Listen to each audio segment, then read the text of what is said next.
네, 우리 오늘 이제 골로새서 이제 저희 말씀을 거의 이제 끝을 향해서 다음 주면 드디어 마지막입니다. 저도 이렇게 대장정에 본문을 하나 정해서 2달간 말씀을 전해본 적은 참 드문 일인데요. 함께 했던 이런 시간이 참 즐겁고 눈부셨던 것 같습니다. 네, 그 눈부심의 이 끝자락에 오늘 본문은 참 논란의 여지가 많은 어찌하여 이런 본문이? 라고 하는 그런 본문으로 시작되는 말씀을 우리가 오늘 같이 봐야겠습니다. 네, 네, 굉장히 격한 반응을 해주셔서. 네, 여러분, 바울이라고, 사실 이 바울은 우리 기독교 내에서만 유명한 사람이 아니라 사실 세계의 사상사를 얘기할 때 바울을 빼고는 얘기할 수 없을 정도로 사실 바울은 굉장히 비중이 있는 사람입니다.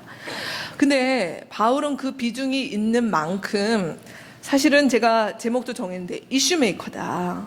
그래서 논란의 중심에 있거나 아니면 실제로 논란을 만드는 그 역할을 역사상 굉장히 많이 했던 사람이 바울입니다. 그래서 어찌 보면 예수님께서 복음을 증거하셨음에도 불구하고 예수께서 증거하신 복음에 대해서는 오히려 논란이 적고 오히려 많은 사람들, 굳이 기독교가 아니어도 타 종교에서도 예수의 말씀을 인용할 정도로 많이 인용되는데 어찌된 일인지 모르겠지만 바울은 사실은 논란을 일으키는 그런 메시지들을 많이 증거했습니다. 제가 거기 여러분의 설교안에 적었는데 사실은 반유대주의자라고 해서 데살로니가전서 2장 15절 오늘 본문은 실어드리지 않았습니다. 궁금하신 분들은 한번 찾아보시면 되는데 여기 말씀 뭐냐면 유대 사람들은 지금의 이스라엘 사람들은 주 예수와 예언자를 죽였다라고 하는 이 말씀이 실제로 있습니다. 그래서 히틀러로 대표되는 그 유대인들을 탄압했던 사람들이 본문의 어떤 근거로 삼았던 구절들이 이 말씀입니다. 누가 예수를 죽였는가? 바로 유대인들이었다. 그러므로 유대인들 핍박하는 것이 정당하다. 이런 본문으로 사용됐다라고 하는 것이죠. 또 디모데전서 2장 12절 말씀에 보면은 개인적으로 저는 참 이 본문 때문에 아주 힘들었던 시간들을 많이 보냈는데 여자는 교회에서 가르치지 말아라. 이런 말씀이 대놓고 있는 말씀입니다. 그래서 오늘날에도 사실은 여성 차별주의자 아니면 교회에서 여성들이란 이래야 된다라고 할 때 이 본문을 빼놓고는 얘기할 수 없을 정도로 논란의 여지가 많은 본문이에요. 또 이것만 합니까? 오늘 우리가 읽어야 될 골로새서 말씀뿐만 아니라 바울 서신 전반에는 사실은 노예제도 자체에 대해서 폐지를 얘기하거나 하지 않고 그 자체를 인정해버려요. 그러니까 소극적인 지지에 해당되는 것이죠. 또 오늘날 현대의 아주 큰 이슈 중에 하나가 사실은 동성애 이슈와 관련해서 성소수자, 동성애자들과 관련할 때 이들을 반대하는 사람들은 곧 누구냐? 기독교인이다라고 하는 것이 아예 이렇게 성립되어 있는데 그걸 얘기할 때 반드시 나오는 게 바울의 로마서 본문이죠. 그렇죠? 그래서 남자와 이렇게 같은 동성 간에 부끄러운 일을 행하는 것을 반대한다라고 하는 본문으로 쓰여지는 것들이 로마서의 말씀이기도 합니다. 우리 공동체에서 또 우리 설교 시리즈 중에 이런 이야기들을 좀 한번 다뤄보는 시간들이 있었으면 좋겠고 올해는 특별히 젠더 이슈와 관련해서는 반드시 올해 한번 다룰 예정인데요. 과연 그랬을까? 바울이 그랬을까? 이 맥락이 무엇일까? 같이 고민해보는 일들은 참 중요한 것 같습니다. 왜냐하면 현대를 살아가는 우리들에게는 이 모든 이슈는 너무 중요하기 때문에 그래요. 자, 그럼에도 불구하고 사실 바울 사도는 누군가라고 얘기했을 때 바울만큼 우리가 알고 있는 이 구원의 도리에 대해서 명확하게 설명한 사람은 없다라고 해도 과언이 아닙니다. 신약 성경의 반 이상은 사실 바울의 저작이고요. 그리고 예수께서 전파하신 그 복음을 어떻게 이 땅의 교회가 살아낼 것인가를 얘기할 때 바울 서신을 제껴두고 얘기할 수는 없을 정도로 사실 바울은 굉장히 우리가 복음을 알아가고 하나님의 말씀을 이해하는데 너무 중요한 역할을 했던 사람입니다. 그렇기 때문에 그가 썼던 모든 서신들은 우리가 고백하건대 성령의 감동으로 쓰여진 성경이다라고 하는 고백에는 이의를 제기할 사람이 없을 것입니다. 오늘 우리가 보는 골로새 말씀도 그러하죠. 저는 골로새 말씀을 이렇게 같이 공부하고 또 여러분들과 나누면서 굉장히 앞부분을 전할 때 감동이 컸습니다. 만물의 주인 되시는 하나님, 그리스도 예수 안에서 우리 가운데 이루어진 새 창조, 또 그뿐만 아니라 그로 인해서 우리가 새 사람이 되었고 화해와 평화의 중심으로 하나님께서 교회를 세우셨고 이런 말씀을 전 공부할 때 개인적으로는 사실 너무 감동이 크고 굉장히 벅찼단 말이에요. 근데 왠지 오늘 딱 이제 우리가 읽게 될 이 말씀에서는 어잉? 이건 멍미? 뭐 이런 표현이 이렇게 와닿는 거죠. 이 감동이 단절되는 이 느낌은 뭘까? 왜 갑자기 막 자유와 해방과 막 이런 얘기를 하다가 이 가부장제, 막 권위주의, 막 이런 말씀으로 이렇게 확 와닿는 이 말씀을 우리는 어떻게 봐야 되는가? 오늘 이 고민을 같이 해보는 시간 되었으면 좋겠습니다. 말씀 같이 한번 먼저 읽도록 하겠습니다. 18절, 3장 18절에서 4장 1절까지의 본문 말씀 한 목소리로 읽겠습니다. 아내되니 여러분, 남편에게 순종하십시오. 이것이 주님 안에서 합당한 일입니다. 남편되니 여러분, 아내를 사랑하십시오. 아내를 모질게 대하지 마십시오. 자녀되니 여러분, 모든 일에 부모에게 복종하십시오. 이것이 주님을 기쁘게 해드리는 일입니다. 어버이 되니 여러분, 여러분의 자녀들을 격분하게 하지 마십시오. 그들의 의기를 꺾지 않아야 합니다. 종으로 있느니 여러분, 모든 일에 육신의 주인에게 복종하십시오. 사람을 기쁘게 하는 자들처럼 눈가림으로 하지 말고 주님을 두려워하면서 성실한 마음으로 하십시오. 무슨 일을 하든지 사람에게 하듯이 하지 말고 주님께 하듯이 진심으로 하십시오. 여러분은 주님께 유산을 상으로 받는다는 사실을 기억하십시오. 여러분이 섬기는 분은 주 그리스도이십니다. 불의를 행하는 사람은 자기가 행한 불의의 대가를 받을 것입니다. 거기에는 사람을 보고 차별을 하는 일이 없습니다.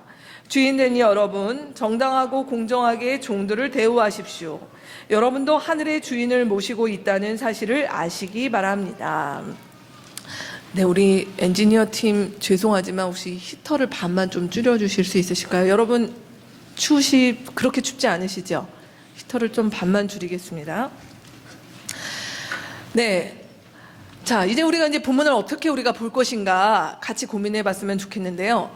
우리가 성경의 말씀을 대할 때 우리가 골로새서 앞부분의 말씀을 잘 읽다가 갑자기 골로새서나 아니면 이 비슷한 말씀이 에베소서에서도 나오는데 우리가 이 말씀을 딱 접하게 하는 순간 우리는 어떤 약간 훈련 내지는 어떤 익숙한 경향성이 있냐면 앞에서 얘기했던 것들을 다 잊어버리고 갑자기 이 말씀이 봐라 성경에 아내들 어떻게 하라고 했는지 남편들 어떻게 하라고 했는지 이 말씀으로 마음이 확 모아진다는 것이에요. 여러분 우리가 말씀을 그렇게 모아서는 안 될 것이고 말씀을 어떻게 봐야 되는가. 먼저는 이 성경이라고 하는 것들 어떻게 봐야 되는가. 성경이 말하고 있는 보편적인 가르침에 대한 것들을 우리가 먼저 이해를 했으면 좋겠습니다. 그래서 성경을 볼 때 우리가 두 가지를 보는데 하나는 성경이라고 하는 텍스트가 무슨 얘기를 하는가. 근데 이 성경의 텍스트는 그냥 뚝 떨어진 것이 아니라 성경이 기록됐던 당시의 상황, 정황, 그 컨텍스트라고 하는 속에서 이 말씀을 읽어내야 되는 부분이 있어요. 그래서 먼저는 하나님의 말씀이 무엇이라고 얘기하는가, 두 번째는 이 말씀이 어떤 정황 속에서 이해돼야 되는가, 그리고 세 번째는 그렇기 때문에 이 말씀을 우리가 어떻게 읽어야 되는가, 이렇게 우리가 이 순서로 같이 말씀을 보도록 하겠습니다. 첫 번째는 성경이 무엇을 얘기하고 있는가라는 것이에요. 우리가 관계를 맺을 때 이 복음을 받아들인 사람들 간의 관계는 어떻게 해야 되는가.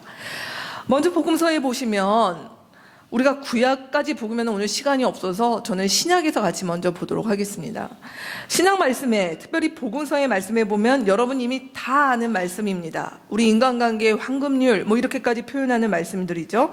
우리 형제님들 마태복음 23장 11절 읽어주시겠습니다. 너희 가운데서 자매님들 그 다음 거요. 너희는 남에게 대접을 받고자 하는 대로 남을 대접하여라. 같이 읽겠습니다. 이제 나는 너희에게 새 계명을 준다. 서로 사랑하여라. 내가 너희를 사랑한 것 같이 너희도 서로 사랑하여라. 너희가 서로 사랑하면 모든 사람이 그것으로써 너희가 내 제자인 줄을 알게 될 것이다. 오늘 우리가 복음서에 특별히 예수께서 다 하신 말씀입니다. 예수께서 하신 말씀은 무엇이냐? 예수를 따르는 사람들의 인간관계는 무엇인가? 어떻게 해야 된다고요? 먼저 섬기는 사람이라는 것입니다. 솔선수범하는 사람입니다. 섬김과 대접에 있어서 솔선수범하는 사람이다. 그리고 요한복음 13장 말씀, 우리가 이미 묵상한 말씀인데 이 말씀 속에서는 우리는 어떤 존재인가? 이제 예수께서 우리 가운데 주신 말씀이 있는데 그것은 무엇인가? 누군가의 사랑을 먼저 받거나 순종을 먼저 받아야 되는 존재가 아니라 우리는 서로 사랑해야 되는 자들이다라고 예수께서 말씀하셨습니다. 이 말씀을 이제 바울서신에 가면 바울서신에서는 이 말씀을 어떻게 받는가? 에베소서 5장 21절 갈라디아서 말씀 같이 읽겠습니다. 여러분은 그리스도를 두려워하는 마음으로 서로 순종하십시오. 여러분은 모두 그 믿음으로 말미암아 그리스도 예수 안에서 하나님의 자녀들입니다. 여러분은 모두 세례를 받아 그리스도와 하나가 되고 그리스도를 옷으로 입은 사람들이기 때문입니다. 유대 사람도 그리스 사람도 없으며 종도 자유인도 없으며 남자와 여자가 없습니다. 여러분 모두가 그리스도 예수 안에서 하나이기 때문입니다. 위에서 예수께서 말씀하신 서로 사랑하여라 라고 하는 말씀을 에베소서 말씀에서는 뭐로 받았냐면 서로 순종하여라 라고 받았습니다. 서로 순종할 수 있는 근거는 무엇인가? 이제 그리스도 안에는 무엇이라고요? 남자와 여자와 노예와 자유자와 그 다음에 어떤 국적과 혈통과 이런 모든 차별과 구분은 없다라고 하는 것이에요. 모두가 그리스도 안에서 우리는 누구냐면 그리스도를 따르고 그리스도의 사랑을 주고받아야 되는 그리스도 아래 하나된 자들이다라고 하는 얘기입니다. 그래서 이 말씀은 우리 가운데 상당히 개방적인 말씀이에요. 예수 믿는 사람들은 굉장히 개방적일 수 있는 이유는 무엇인가 하냐면 우리가 그리스도 안에 모두가 하나 되어서 세상이 우리를 규정하거나 구분짓는 그 어떤 것들이 우리 가운데 더 이상 중요하지 않고 그리스도 안에서 서로가 하나의 사람으로 그리스도 안에 있는 한 존귀한 사람으로 서로를 볼 수 있기 때문에 그리스도의 복음은 우리 가운데 폐쇄적으로 만들지 않고 우리를 개방적인 사람으로 만들 수 있는 힘이 된다라고 하는 것입니다. 자, 이것이 복음서와 바울서신의 전반적인 맥락이라는 것이에요. 그렇다고 하면 골로새서는 이 말씀들과 충돌하느냐라는 것이죠. 골로새서는 충돌하지 않습니다. 우리가 이미 본 골로새서의 말씀을 볼 때 골로새서 1장과 2장의 말씀이 복음이 무엇인지에 대한 얘기를 했다면 3장부터는 어떻게에 대한 얘기가 나올 때 우리 3장과 또 오늘까지 본문 말씀에서 보면 제가 말씀을 구절구절 좀 따왔는데 말씀을 한번 같이 읽어볼까요? 위에 있는 것을 추구하십시오. 옛사람을 그 행실과 함께 벗어버리고 새 사람을 입으십시오. 거기에는 그리스인과 유대인도 종도 자유인도 없습니다.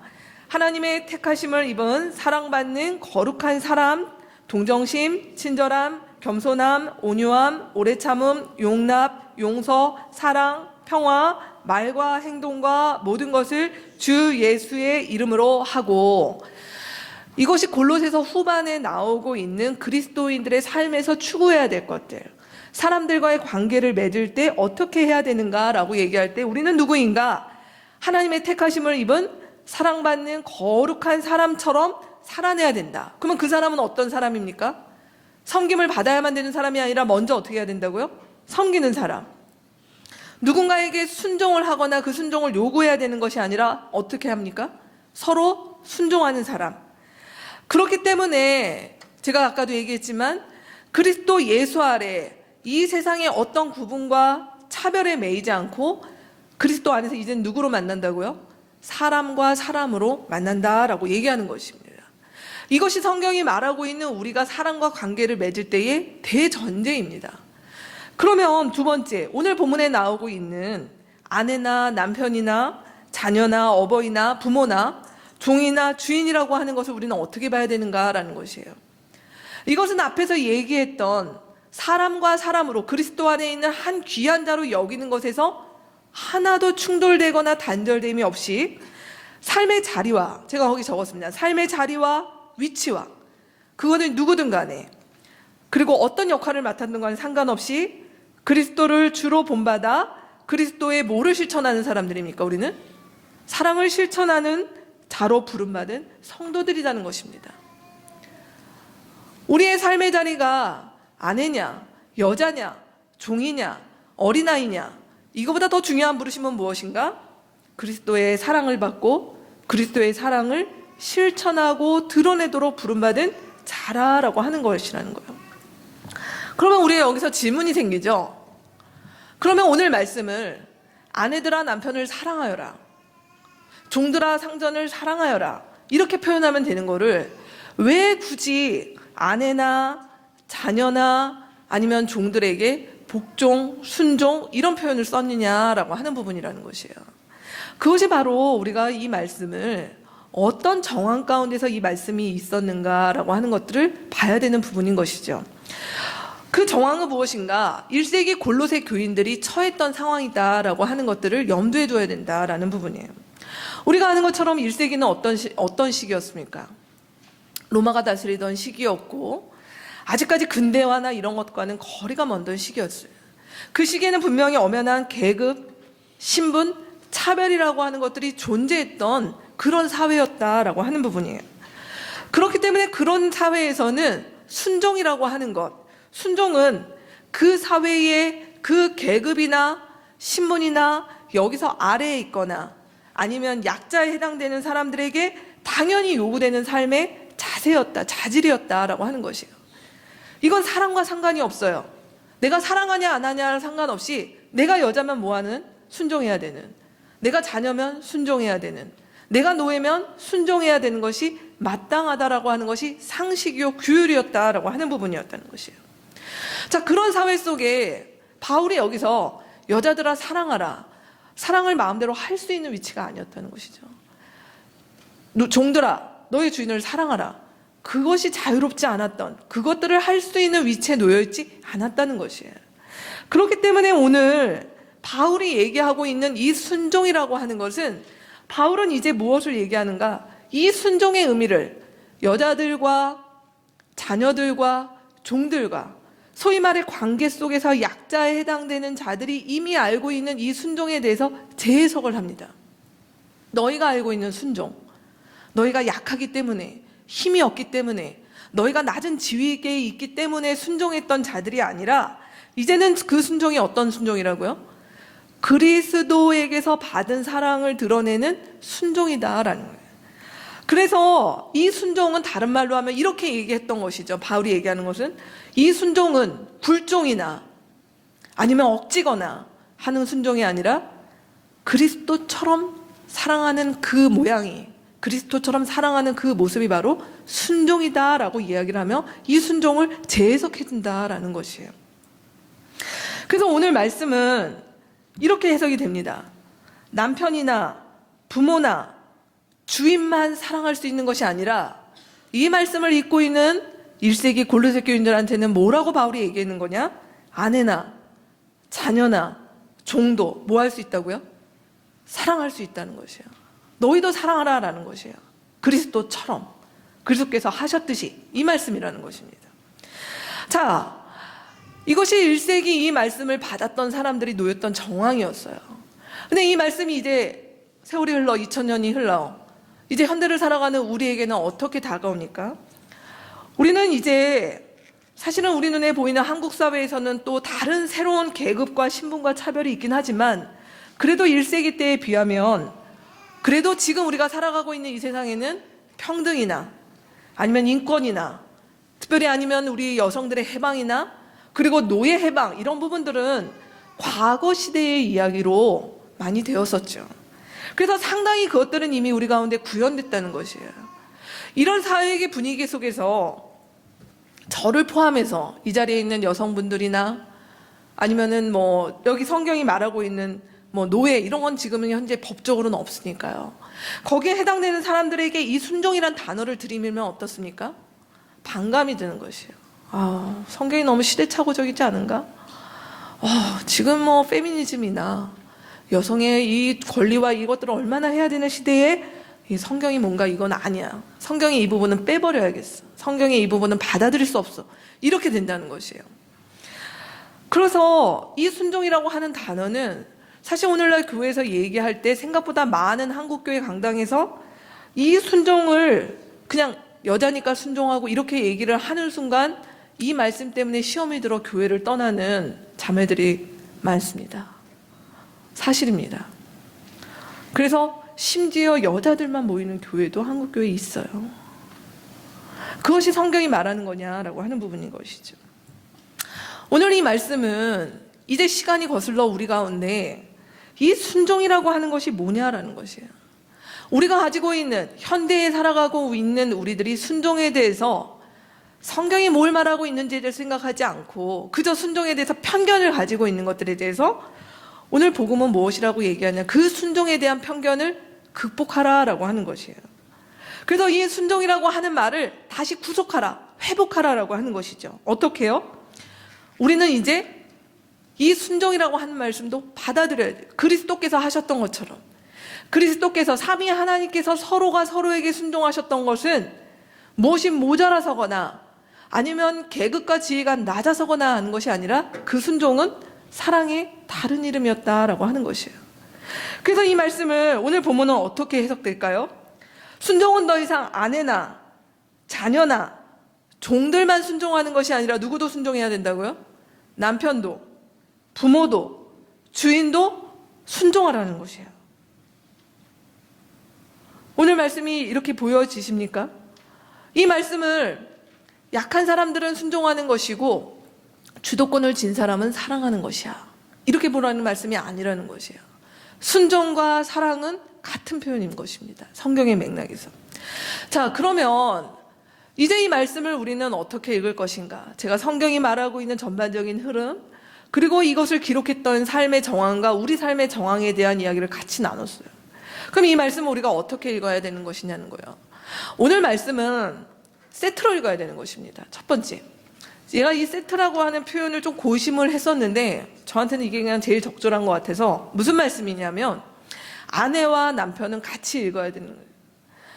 자녀와 어버이, 부모도 같이 읽어야 되는 것이죠. 종과 주인도 같이 읽어야 되는 것이죠. 이 말씀이 무슨 얘기입니까? 한쪽에게만 강요할 수 없다는 것이에요. 한쪽이 잘하면 해결되는 것이 아니에요. 아내가 순종을 하면 되는 것이야. 그러면 남편이 사랑할 수 있어. 이 말씀이 아니라는 거예요. 우리 애가 복종하는 아이로 키우면 괜찮아. 그걸 하나님이 기뻐하는 것이야. 이 말씀을 이렇게 해석할 수 없다는 것이에요. 아내의 순종과 남편의 사랑은 같이 쌍을 이룹니다. 내 아이의 복종과 부모가 그 아이를 사랑하는 것도 같이 이루고, 마찬가지로 종과 노예도 같이 세트로 움직인다는 것이에요. 왜 그것이 중요할까요?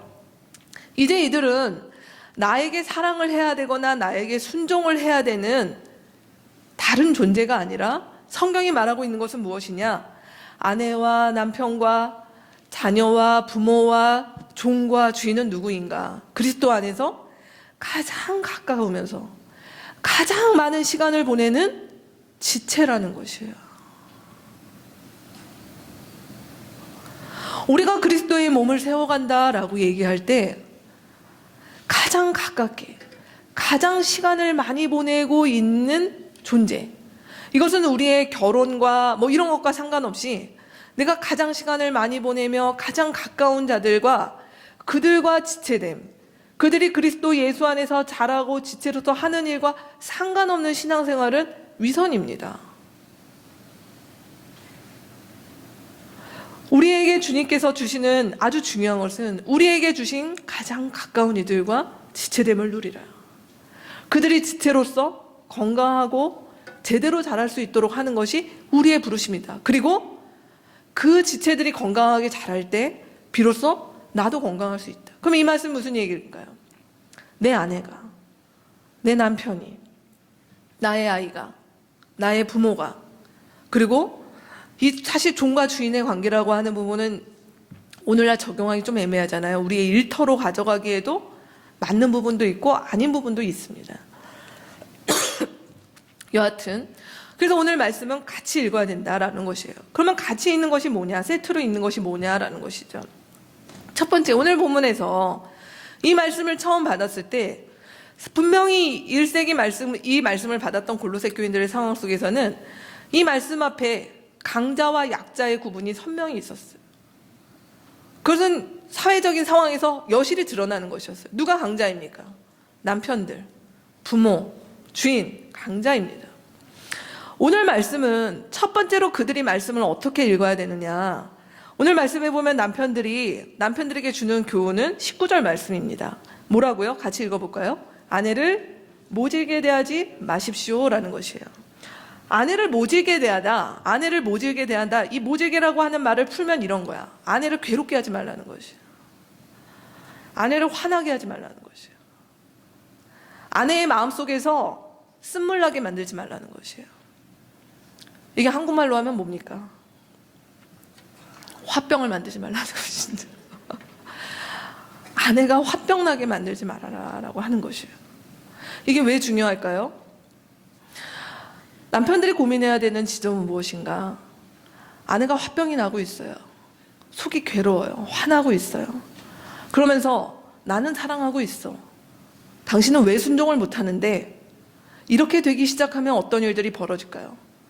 골로새의 말씀을 받았던 상황들 속에서는 오늘보다도 훨씬 부부관계의 관계가 평등하지 않았을 거예요. 아내는 그런 구조 속에 들어가면 자기의 마음은 늘 상하고 속상하고 괴로운 일들이 있는데 저항할 수 없어요. 벗어날 수 없어요. 바꿀 수 없어요. 그럼 할 수 있는 게 뭐예요? 거짓 순종이라는 것이에요.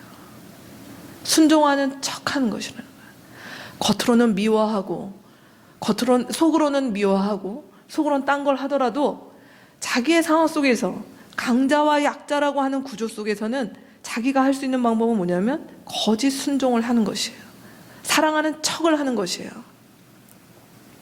그렇기 때문에 오늘 말씀을 남편들이 받았을 때 어떻게 해야 되는 것입니까? 이 말씀 봐.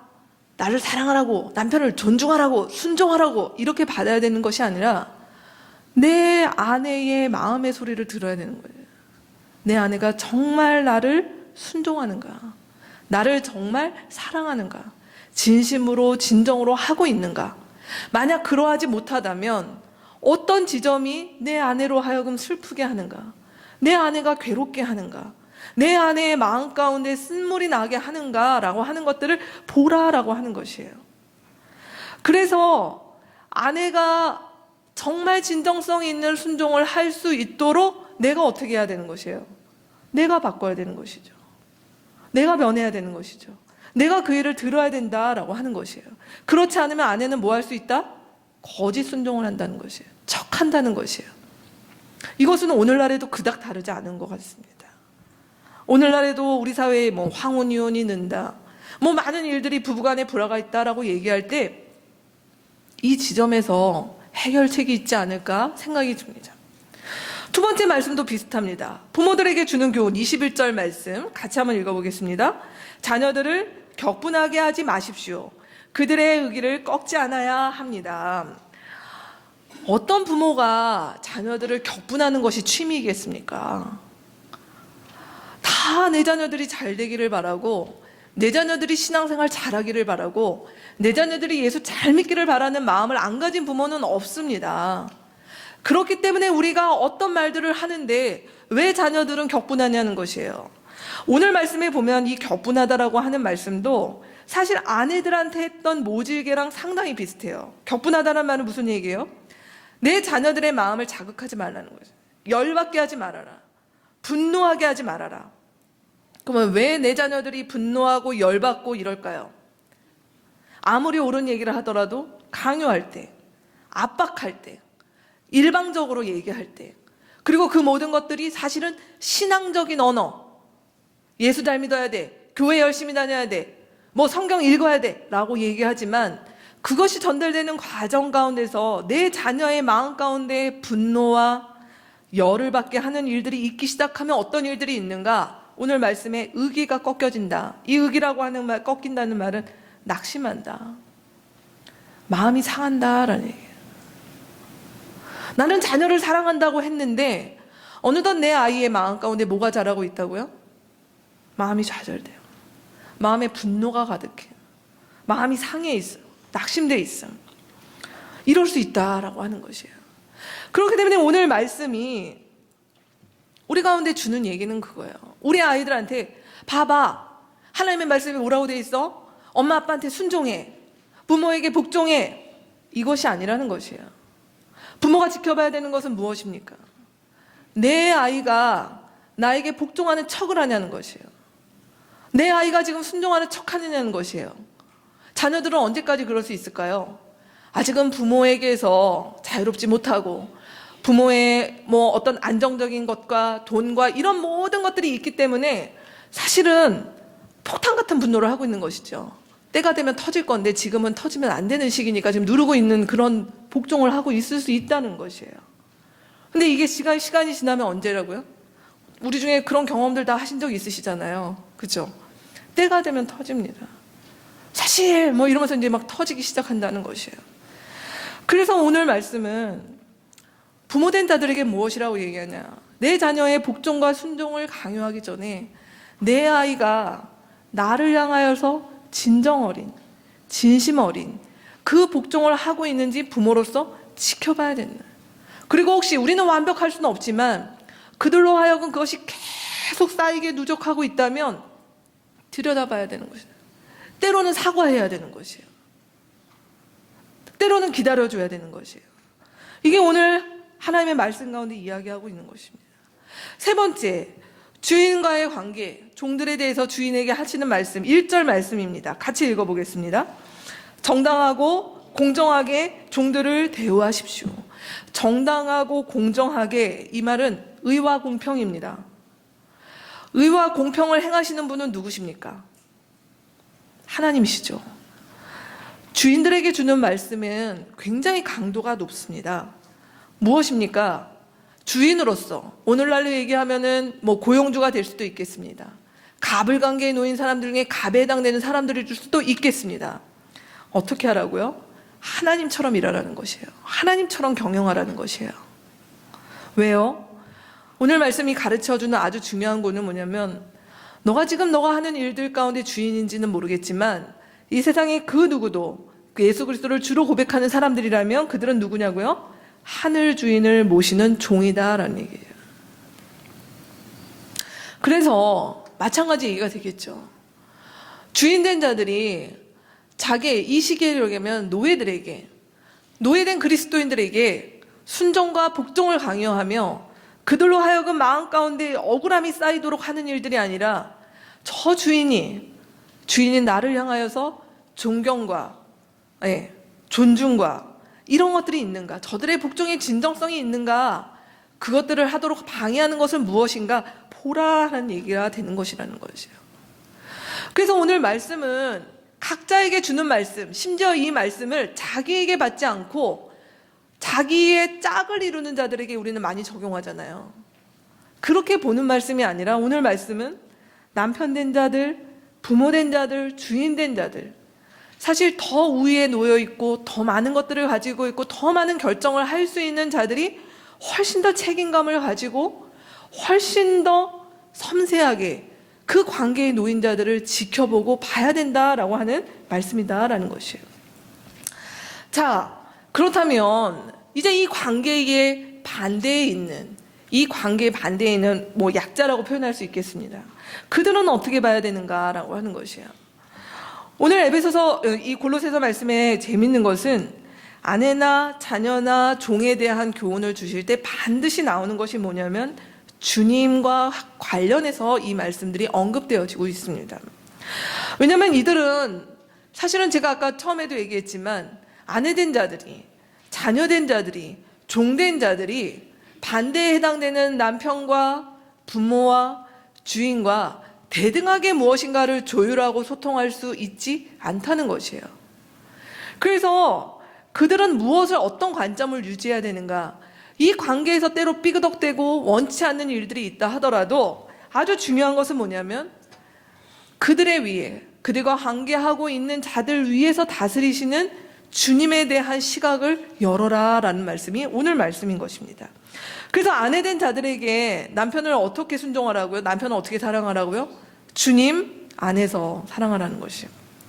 자녀된 자들은 어떻게 해요? 주님을 기쁘게 하듯이 부모에게 복종하라 라고 얘기했어요. 종들을 향해서 뭐라고 얘기합니까?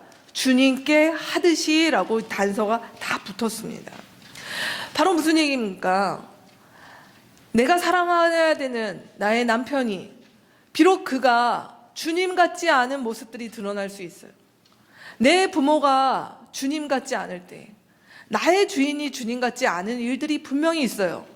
근데 그 속에서 여기에 있는 아내와 자녀와 종들은 무엇을 저항하거나 주장하거나 바꿀 수 있는 주도권이 있지 않다는 것이에요. 원치 않지만 따라줘야 되는 이 상황들 가운데 놓일 때가 있었다는 것이에요. 그럴 때 우리의 시선은 어디에 있어야 되는가? 주님 같지 않네. 못하겠다라고 해야 되는 것이 아니라 그 위에 계시는 주님에 대한 시각을 가지라라는 얘기예요. 자, 그러면 이 말씀을 여기까지만 얘기를 하면 문제가 생기는 것이죠.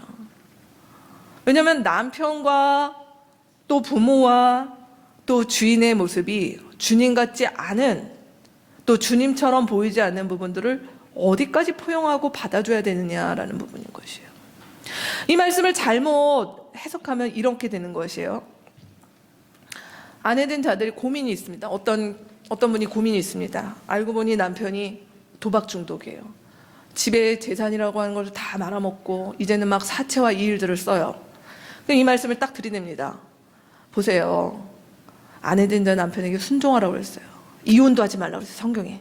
끝까지 포기하지 말고 기도하시면서 하세요 라고 얘기를 한다면 해봅다고 해봅시다. 저는 실제로 어렸을 때 제 가까이에 계셨던, 사실 이제 저희랑 같은 건물에 사셨던 분이신데요. 남편의 폭력이 너무 심했어요. 칼을 집어 던지는 분이셨어요. 근데 그분이 교회를 다니셨거든요. 이혼하면 안 된다. 맨날 칼 맞고 막 뭐 경찰 오고 막 이런 집이었습니다. 그분은 기도하면서 버티셨다가 약을 먹고 죽으셨습니다. 그러면 실제로 이런 일들 속에 이 말씀을 어떻게 봐야 되는 것이냐? 네, 우리의 부모가 내가 예수를 믿고자 하는 그 일에 있어서 전혀 다른 것들을 제시하며 있을 때 우리가 부모에 대한 복종은 어디까지 가야 되느냐는 거죠. 내가 고용되어 있는데 나의 일터에서 일어나는 일들 가운데 말이 안 되는 일들이 있고 비리가 있고 이것이 도저히 세상을 살리거나 하는 일이 아닌 일들이 있는데 우리는 우리의 주인을 향하여 죽게 하듯 복종해야 된다는 일들로 거기에 같이 연루가 되어야 되느냐, 그게 성경이 얘기해야 되느냐라는 것이에요. 오늘 말씀은 거기에 대한 얘기는 사실 다른 말씀에서 봐야겠지만 이 말씀은 좀 덧붙이고 오늘 말씀을 넘어가야 될 것 같아서 세 가지를 말씀드려요. 첫 번째는 무엇인가? 이 그리스도의 주되심이라고 하는 것들이 공격받는 일들이 있을 때 우리는 세 가지의 지혜가 필요합니다. 첫 번째 무엇인가? 이제 다음 주에 우리가 같이 다룰 내용인데 그 속에서 그리스도인들은 기도해야 되는 것이죠, 먼저. 근데 이 기도는 무엇입니까? 기도는 저는 그렇게 표현됩니다. 우리 마음의 분노, 마음의 상함, 그것들을 복구할 수 없는 관계에 있을 때 우리는 우리의 주인 되시는, 참 주인 되시는 그분을 향하여 이걸 고발해야 돼요. 그래서 기도는 하나님께 고발하는 시간입니다. 하나님, 이런 일들이 있습니다. 이런 부당함들이 있습니다. 하나님, 이런 억울함들이 있습니다. 하나님, 내 남편과의 관계에서, 또 하나님 부모님과의 관계에서, 이거는 역으로도 마찬가지일 수 있겠지만 이 기도하는 시간들 속에서 우리는 우리의 상황과 우리의 분노에 대해서 하나님께 고발해야 되는 것, 하나님께 아뢰드려야 되는 것, 그래서 이 관계 속에서 얻어지지 않는 부분을 분명히 기도 가운데서 복구해야 될 부분들이 이 기도의 자리 가운데 있어야 되는 것입니다. 그러나 그냥 기도만 하고 계속 있는 것, 그것이 아니라 기도 가운데 우리는 어딜 보여야 되는 거예요? 분별해야 된다라는 것이에요. 무엇을 분별해야 될까요? 내가 어디까지 인내하고 어디까지 복종하고 어디까지 순종해야 되는지 아주 중요한 것은 무엇인가? 자신을 망가뜨리거나 훼손하지 않는 선이어야 되는 거예요. 어떤 폭력과 어떤 말도 안 되는 일들이 있어서 내가 망가지고 있어요. 내가 훼손되고 있어요. 그리고 주변에서 그걸 알아요. 감지해요. 그럼에도 불구하고 우리가 참아라.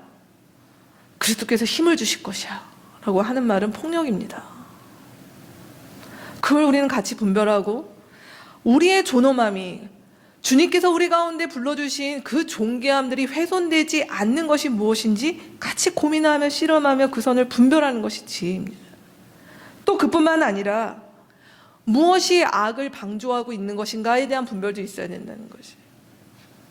우리의 순종과 복종이 알고 봤더니 하나님 원치 않는 어떤 악과 하나님께서 원치 않는 죄악들이 방조되는 것, 그것들이 자라나고 있는 것들을 방조하고 있는 것이라고 한다면 거기에서 순종과 복종은 맞지 않는 것입니다.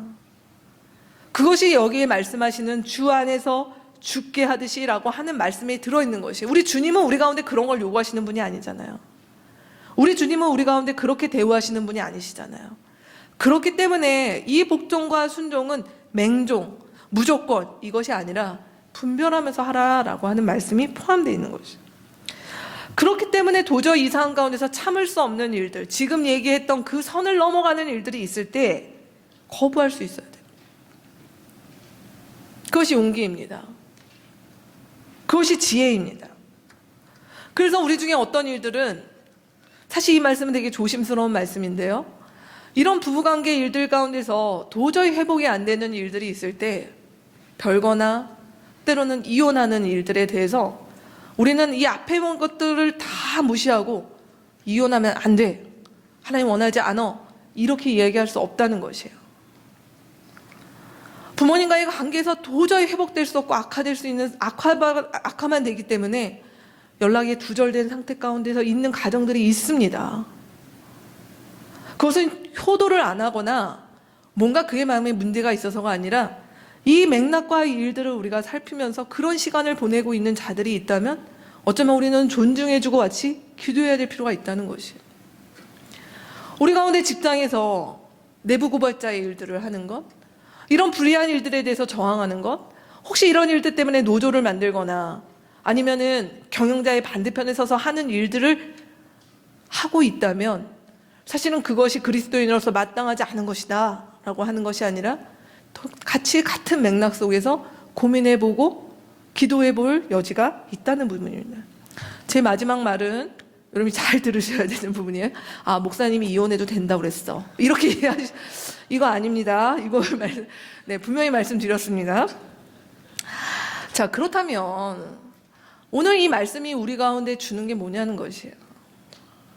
이런 말씀들이 우리 공동체 안에 그리스도의 몸된 자들 가운데서 일어나는 이 말씀은, 사실 이 말씀은 마치 이렇게 화살이나 총과 같아요. 뭔가 어디 겨냥하고 있는 것이에요. 그걸 겨냥하고 있는 것이 뭐냐? 바로 지금 우리가 살고 있는 이 깨어진 세상을 향해서 이 말씀은 겨냥하고 있습니다. 제가 그 글을 오늘 출처를 안 밝히고 가져왔습니다. 네, 마음과 마음이 이어질 때라고 하는 책에 나오는 한 구절인데요, 거기에 보면 이런 내용이 있습니다. 언제나 남을 지배하고 통제하는 사람은 다른 사람이 어떤 생각을 하고 무슨 고민을 갖고 있는지를 생각하는 능력을 잃어버리기 쉽다. 결과적으로 그런 사람은 다른 사람들의 마음을 쉽게 상하게 하고 오랜 상처를 남기며 불편을 야기시키는, 그러면서도 그것을 전혀 모르는 사람이 될 수 있다. 여러분, 오늘날 지금 한국 사회가 몸살을 앓고 있고 또 우리가 살아가는 많은 세상들 속에 때로 우리의 마음을 아프게 하는 가족관계나 부부관계나 하는 일들 속에 보면 이런 일들이 굉장히 비일비재하다는 거죠. 전혀 듣지 못하는, 세상의 중심을 자기로 놓고 살아가는 사람들이 우리 모두를 고통스럽게 하고 있는 것입니다. 그것이 정치가 됐던 뭐 경제 쪽이 됐던 아니면 공부하는 일들이 됐던 모든 일들 속에 사실은 이런 사람들이 주요 자리에 있고 영향력을 발휘하고 중요한 일들을 결정하는 곳들 속에서 그렇게 있다는 것입니다. 그래서 이것들을 좀 심하게 비약을 하면 오늘날 어떤 이들은 이 세계가 남성 중심적이어서 백인 중심적이어서 권력 지향적이어서 이런 일들이 계속적으로 끊어지지 않고 있다라고까지 심하게 얘기를 하고 있죠. 이런 사람들이 사회의 중심이 될 때 무엇이 있을까요? 네 가지가 없는 것 같아요. 뭐 네 가지가 없다, 사 가지가 없다, 이렇게도 얘기를 하죠. 뭐가 없습니까? 이런 사람들은 존중할 줄 몰라요. 배려라고는 할 줄 몰라요. 공감도 안 되고 경청도 안 됩니다. 오로지 이 사람들은 이 말씀이 그들에게 있다면, 혹시 그들이 교회를 다닌다고 한다면 이 말씀을 어떻게 한다고요? 봐라, 여자들은 순종해야 돼, 자녀들은 복종해야 돼, 고용관계에 있는 자들 가운데 아래에 있는 사람들은 무조건 따라야 돼, 이런 군대 같은 이런 권위주의적인 태도로 이 말씀을 받아들여서 자기가 아닌 다른 사람들에게 적용하기 바쁘고 가르치기 바쁠 수 있다라는 것이에요. 골로새서의 말씀은 전혀 그 맥락이 아니라고 하는 것들을 우리가 같이 봤습니다. 오늘 말씀은 우리 가운데 바로 세상은 이러하다는 것이에요.